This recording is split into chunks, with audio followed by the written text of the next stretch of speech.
सूक्ष्म रूप से उपस्थित परम पूज्य गुरुदेव, परम वंदनीय माता जी, जगत जननी गायत्री माता, सभी देवताओं की सूक्ष्म उपस्थिति दिव्य संरक्षण में आज के इस दीप महायज्ञ में उपस्थित गायत्री शक्तिपीठ मुल्ताई से पधारे गायत्री परिवार के वरिष्ठ सक्रिय प्राणवान कार्यकर्तागण सभी को नमन वंदन करते हुए, साथ ही खड़ामला से पधारे गायत्री परिवार के वरिष्ठ कार्यकर्तागण, अन्य क्षेत्रों से पधारे गायत्री परिवार के परिजन एवं इस ग्राम की सभी शक्ति स्वरूपा माताओं बहनों, देवतुल्य भाइयों, देश के विश्व के कर्णधार ऊर्जावान युवाओं, परम सौभाग्य हम सभी का आज हम सभी परम पूज्य गुरुदेव के दिव्य मार्गदर्शन में यह दीप महायज्ञ करने के लिए एकत्रित हुए हैं।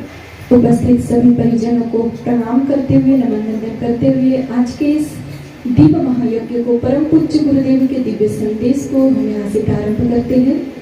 भाइयों बहनों, गोस्वामी तुलसीदास जी रामचरितमानस में लिखते हैं, भवानी शंकरो वंदे श्रद्धा विश्वास रूपिणी, याभ्याम विना न पश्यन्ति सिद्ध स्वांतस्थमीश्वर। क्या कहते हैं वे? भगवान शिव और माँ पार्वती श्रद्धा और विश्वास के रूप में प्रत्येक व्यक्ति के हृदय में विराजित है। किस रूप में? श्रद्धा और विश्वास के रूप में। श्रद्धा के रूप में माँ पार्वती और विश्वास के रूप में भगवान शंकर प्रत्येक व्यक्ति के हृदय में विराजित है। लेकिन हम क्या करते हैं? हम भगवान को कहाँ ढूंढने के लिए निकलते हैं? बाहर ढूंढते हैं, लेकिन भगवान हमारे अंतर मन में बैठे हुए, हृदय में बैठे हुए हैं। इस बात को हम जान नहीं पाते, समझ नहीं पाते। यदि हम श्रद्धा के साथ, विश्वास के साथ भगवान को पुकारते हैं तो भगवान आने के लिए विवश हो जाते हैं। भगवान को आना पड़ता है हमारी श्रद्धा को देखकर, विश्वास को देखकर। एक मुस्लिम संत थे, नाम था उनका रारे। भगवान कृष्ण के बहुत बड़े भक्त थे, भगवान कृष्ण की बहुत अधिक आराधना किया करते थे। उनके मन में इच्छा प्रकट हुई कि क्यों न जगन्नाथपुरी जाकर भगवान कृष्ण के दर्शन कराए। तो वे अपने घर से निकले, जगन्नाथपुरी पहुंचे, और जैसे ही जगन्नाथपुरी मंदिर पहुंचे, सीढ़ियों पर वे गए और ऊपर जाने लगे तो सीढ़ियों पर द्वारपाल खड़े थे। उन्होंने उन्हें रोक लिया, संत रारे को भीतर नहीं जाने दिया। क्यों? क्योंकि भगवान कृष्ण के भक्त तो थे, लेकिन साथ में मुस्लिम भी थे। उस समय बहुत अधिक यह सब चल रहा था, इसलिए उन्हें भीतर जाने से रोक दिया। तो जो संत रारे थे वही सीढ़ियों पर बैठ गए और वहीं से भगवान को पुकारने लगे। कुछ पंक्तियां उन्होंने कही। क्या कहते हैं संत रारे? रारे करारे पड़ा है तेरे दरबार विच, अटकी नाव हमारी जरा पार कीजिए। क्या कहते हैं संत रारे? कि रारे है जो कराहते हुए तुम्हारे दरवाजे पर खड़ा है, मेरी ये नाव अटकी है, आप जरा इसे पार कीजिए। आगे वे कहते हैं, हिंदुओं के हो जो नाथ तो दावा हमारा नहीं। क्या कहते हैं संत रारे? यदि आप केवल हिंदुओं के भगवान हो, आप केवल हिंदुओं के देवता हो, केवल हिंदू ही आपकी पूजा कर सकते, दर्शन कर सकते हैं, तो इसमें मेरा कोई दावा नहीं, मैं कुछ नहीं कर सकता। लेकिन आगे वे कहते हैं, हिंदुओं के हो जो नाथ तो दावा हमारा नहीं, लेकिन जगत के हो नाथ तो जरा सुध लीजिए। वे कहते हैं, यदि आप इस संपूर्ण जगत के नाथ हो, संपूर्ण जगत के भगवान हो, तो जरा मेरी भी सुध लीजिए।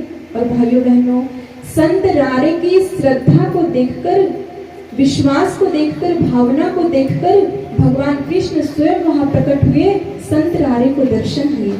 और आज उन्हीं भगवान जगन्नाथ जी की रथ यात्रा भी है। ऐसे भगवान कृष्ण, ऐसे भगवान श्रद्धा और विश्वास के माध्यम से यदि हम पुकारते हैं तो दौड़ते हुए चले आते हैं। क्या देखते हैं भगवान? हमारी श्रद्धा और विश्वास। और भगवान इसी रूप में हमारे हृदय में विराजित है। लेकिन कब मिल पाते हैं? जब हम अपने आप को जगा लेते हैं, अपने आप को जागृत कर लेते हैं, तो भगवान हमें दिखाई देते हैं। लेकिन आजकल हम भगवान को ढूंढने के लिए न जाने कहां से कहां जाते हैं।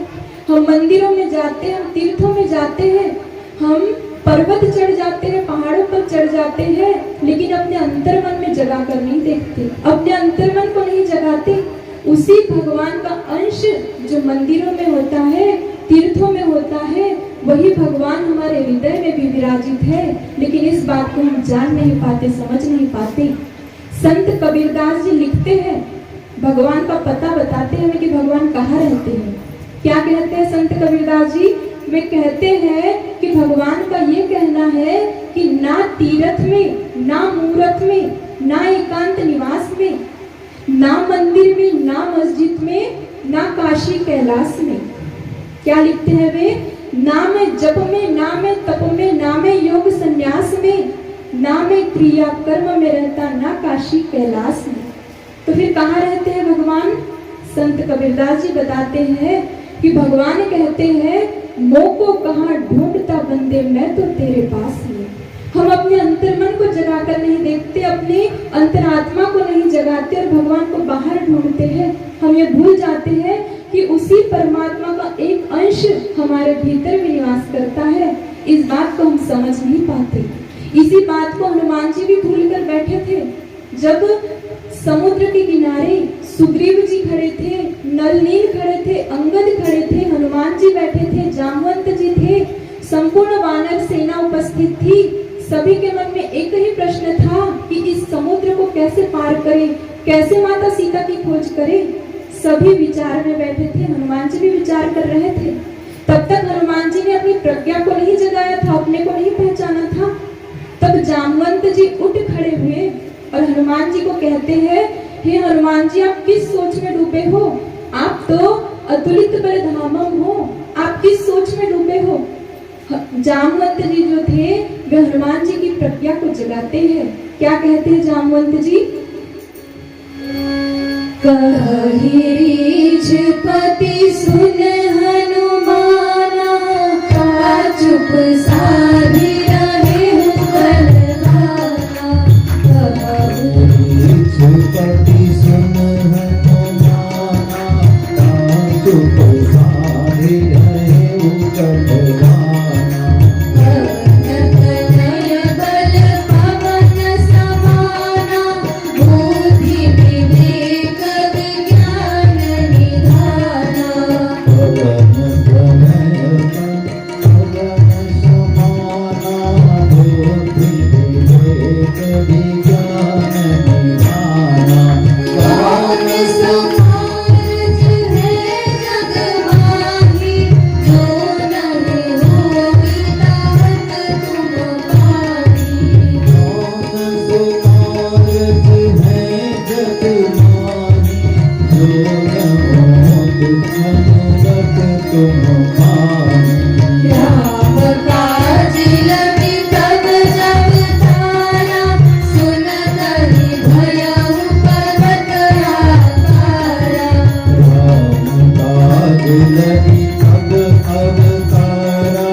जामवंत जी जब हनुमान जी की प्रज्ञा को जगाते हैं, हनुमान जी अपने आप को जानते हैं, समझते हैं कि मैं कौन हूँ, मैं तो पवन पुत्र हूँ। जब ये बात हनुमान जी समझ जाते तो उठ खड़े होते हैं, पर्वत का आकार ग्रहण कर लेते हैं, समुद्र को पार कर लेते हैं, माता सीता की खोज कराते हैं। ये सब कब हुआ? जब उन्होंने अपने अंतर मन को जगाया, अपनी प्रज्ञा को जगाया। आज आवश्यकता है हम अपने अंतर मन को जागृत करें, अपनी प्रज्ञा को हम जगाएं, क्योंकि यदि हम अपनी प्रज्ञा को जगा लेते हैं, भीतर से अपने आप को जगा लेते हैं, तो हम भी असाधारण कार्य करते चले जाते हैं। आज इसकी हमें आवश्यकता है। भगवान तो कण कण में है, कण कण में भगवान की शक्ति समाई हुई है। क्या है परिभाषा भगवान की?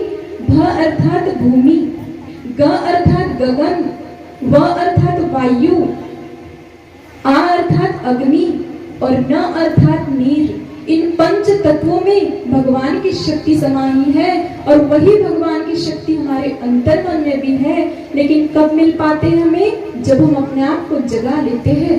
कहा जाता है खदान के अंदर रत्न है, खोदने पर मिल पाता है। खदान के अंदर रत्न होता है लेकिन खोदने पर मिल पाता है। धरती के अंदर अन्न है लेकिन जोतने पर मिल पाता है। वृक्ष के ऊपर फल होते हैं लेकिन तोड़ने पर मिल पाते हैं। दूध के अंदर घी होता है लेकिन मथने पर मिल पाता है। ठीक इसी प्रकार इंसान के अंदर भगवान होते हैं लेकिन जगाने पर मिल पाते हैं। जब हम अपने आप को जगा लेते हैं तो हमें भगवान की शक्ति प्राप्त होती है। आज आवश्यकता है हम अपनी प्रज्ञा को जगाए। और भाइयों बहनों, प्रज्ञा को जगाने का, अंतर मन में अपने आप को जगाने का, अपनी अंतर आत्मा को जगाने का एक ही उपाय है और वो है गायत्री मंत्र। गायत्री मंत्र के माध्यम से ही हम अपने भीतर के परमात्मा को जगा सकते हैं, हम अपनी अंतर आत्मा को जगा सकते हैं। वही गायत्री जिसके विषय में शास्त्र कहते हैं गयान प्राणान त्रायते इति गायत्री, जो प्राणों की रक्षा करती है उसे गायत्री कहते हैं। शरीर की तो रक्षा हर कोई कर लेता है, लेकिन इन प्राणों की रक्षा जो करे उसे गायत्री कहा जाता है। जिसके विषय में भगवान कृष्ण गीता में लिखते हैं गायत्री छंदसा महम, छंदों में मैं गायत्री हूँ। जिसके विषय में याज्ञवल्क्य ऋषि कहते हैं गायत्री वो राजहंस है जिसका एक पंख तो भौतिक रिद्धि सिद्धियां दिलाता है लेकिन दूसरा पंख आध्यात्मिक सिद्धियां प्रदान करता है, उसे गायत्री कहते हैं। जिसके विषय में महात्मा गांधी लिख करके गए कि गायत्री मंत्र का जाप यदि लंबे समय तक करें तो पुरानी असाध्य बीमारियों को ठीक कर देता है। ये गायत्री माता है और यही गायत्री माता हमारे अंतर मन को जगाने का काम करती है, हमारी प्रज्ञा को जगाने का काम करती है। भाइयों बहनों, आज हम सभी यह गायत्री यज्ञ करने के लिए उपस्थित हुए हैं। इसीलिए जो गायत्री माता हमें भीतर से जगाती है, ऐसी गायत्री माता क्या है इसकी हमें जानकारी होनी चाहिए। गायत्री माता कब से है, गायत्री माता हमें क्या देती है, इन छोटे छोटे सूत्रों को हमें जानने की आवश्यकता है। कब से है गायत्री इस धरा पर? यदि हम गायत्री का इतिहास देखें तो कुछ अभी के समय से नहीं, कुछ वर्षों या कुछ सालों से नहीं, सृष्टि की उत्पत्ति के प्रारंभ से गायत्री इस धरा पर है। हम सभी जानते हैं भगवान विष्णु जी की नाभि से कमल खिला, ब्रह्मा जी की उत्पत्ति हुई। जब ब्रह्मा जी की उत्पत्ति हुई तब उनके पास इतना विवेक ज्ञान नहीं था कि वे सृष्टि का निर्माण कर सके। ब्रह्मा जी पूछते हैं मैं क्या करूं, मुझे क्या करने की आवश्यकता है? तब आकाशवाणी होती है और स्वर लिपि के रूप में गायत्री मंत्र उभर करके आता है। आकाशवाणी कहती इस मंत्र का जाप करो और हम जानते हैं ब्रह्मा जी हजारों वर्षों तक गायत्री मंत्र का जाप करते हैं, जिससे उनकी प्रज्ञा जागृत हो जाती है, विवेक जागृत हो जाता है और फिर वे सृष्टि का निर्माण करते हैं। सृष्टि की उत्पत्ति के पहले से गायत्री इस धरा पर है। इसी गायत्री को जपा महर्षि वशिष्ठ जी ने, जो भगवान राम के कुल गुरु थे। महर्षि वशिष्ठ जी ने इसी गायत्री साधना के माध्यम से एक कामधेनु गौ की प्राप्ति की थी, जिससे जिस चीज की कामना को प्रदान करती थी।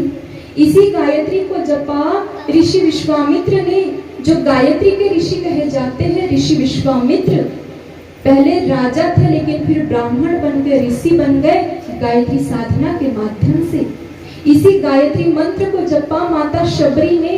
हम जानते हैं जब भगवान राम माता शबरी के आश्रम में पहुंचे तो क्या कहते हैं शबरी माता से, हे माता शबरी तुम मेरे मंत्र का जाप करना।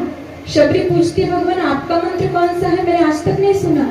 तब भगवान राम कहते हैं मेरा मंत्र वही है जो मेरे गुरु वशिष्ठ जी ने जपा, विश्वामित्र जी ने जपा।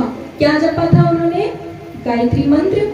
और उसी गायत्री मंत्र को मैंने भी जपा और वही आज मैं तुम्हें दे रहा हूँ, तुम मेरे इस मंत्र का जाप करना।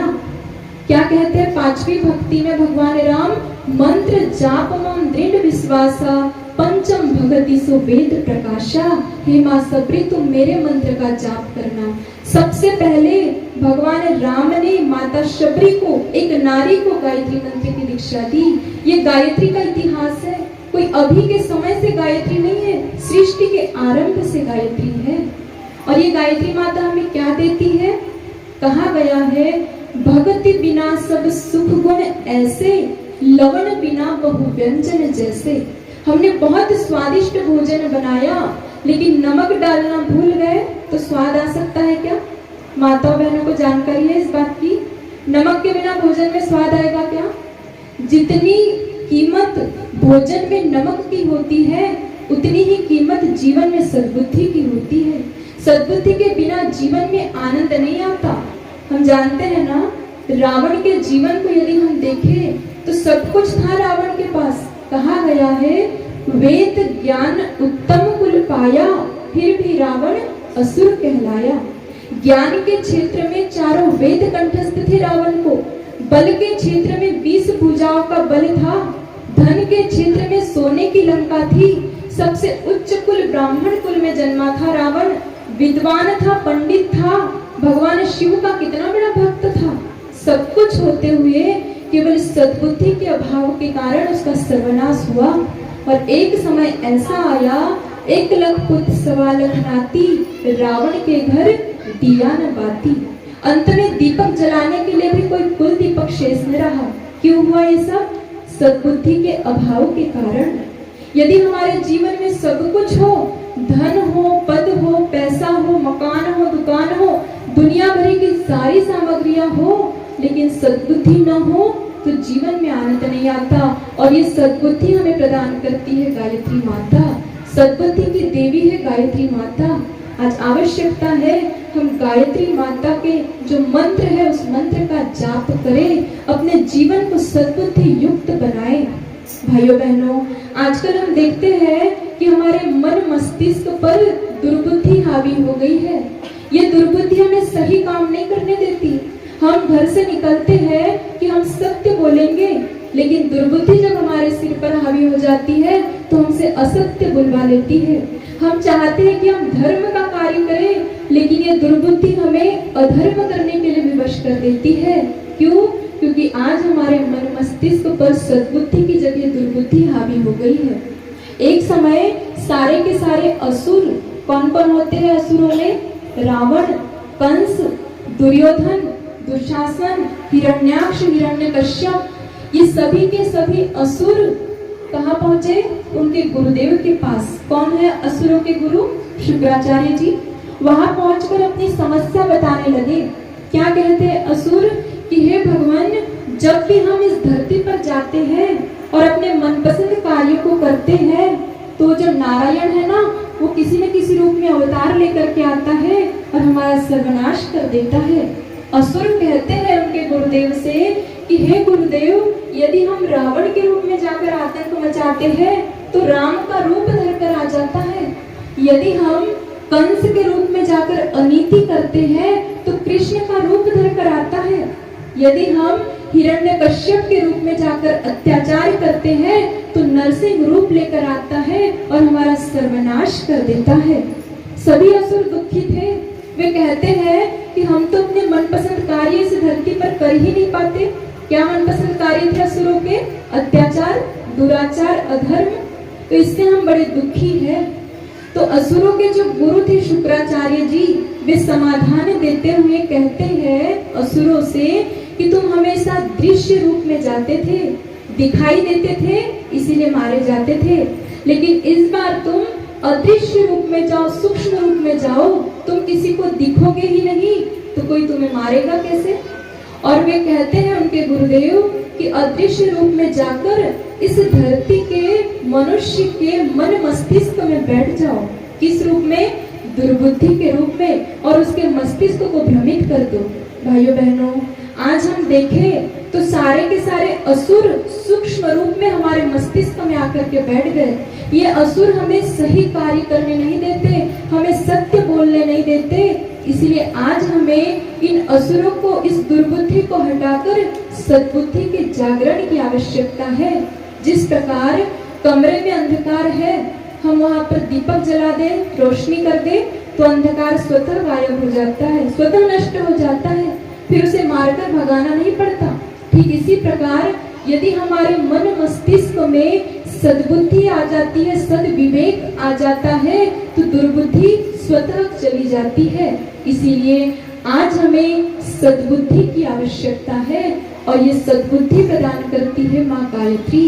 इसलिए आज हमें गायत्री मंत्र जपने की आवश्यकता है। हम गायत्री का जाप करें।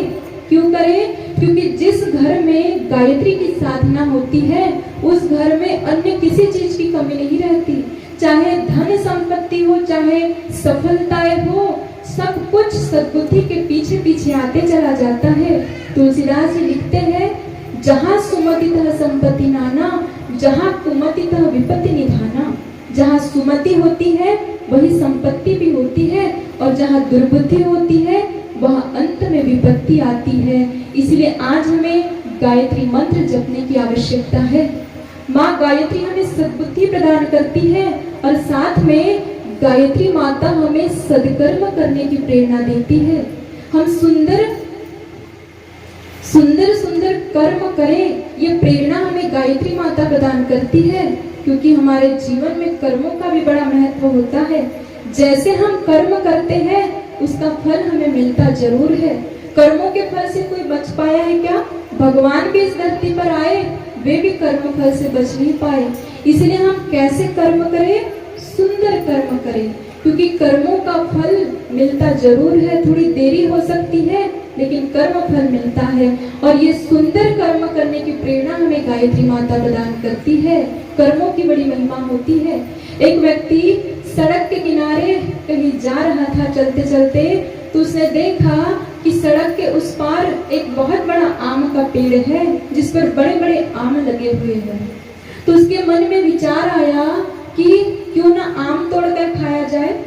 उसके मन ने कहा कि चलो आम को तोड़ते हैं। उस आम को किसने देखा? उस व्यक्ति की आंखों ने। लेकिन आंखें उस आम के पेड़ तक चलकर जा सकती थी क्या? चलकर के कौन गए? उस व्यक्ति के पैर। लेकिन पैर उस आम को तोड़ सकते थे क्या? तोड़े किसने? हाथों ने। हाथ खा सकते थे क्या? खाया किसने? मुंह ने। लेकिन मुंह ने खाकर अपने ही पास रखा क्या? कहाँ गया वो आम? पेट में।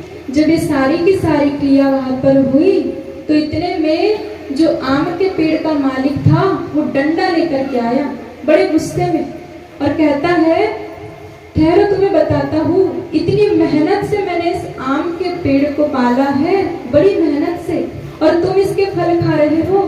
तो उस व्यक्ति ने डंडा उसके पीठ पर दे मारा। पीठ की कोई गलती थी क्या? पीठ ने कुछ किया था क्या? फिर मार क्यों पड़ी पीठ पे? भाइयों बहनों, मार पीठ पे पड़ी।